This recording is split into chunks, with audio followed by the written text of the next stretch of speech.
চলেন আজকে আমি আপনাদেরকে আরেকটা চরম সত্যি কথা বলি। আর এই সত্যি কথাটা হচ্ছে শেখ হাসিনা আর কোনোদিনও বাংলাদেশে ফিরতে পারবে না।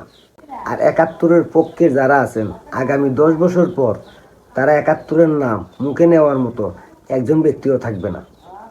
জানি আপনাদের মানতে কষ্ট হচ্ছে, কিন্তু বাস্তবতাকে আপনাকে স্বীকার করতেই হবে।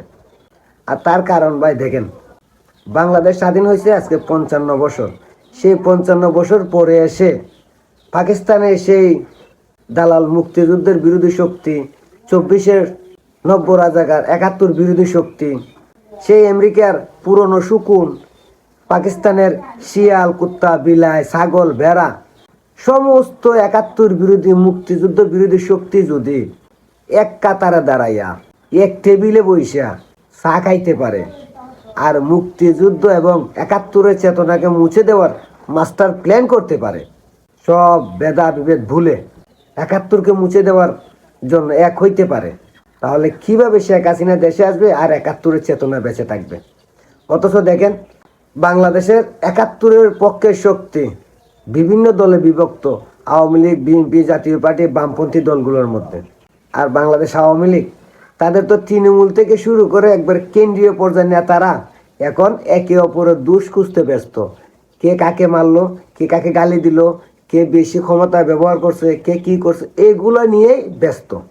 আর ৭১-এর পক্ষের শক্তিগুলো বিভিন্নভাবে বিভিন্ন দলে বিভক্ত। কেউ কারো কথা শুনতেও রাজি না, মানতেও রাজি না, তবে একটা কথা বলে যে আমরা ৭১-এর পক্ষে আছি।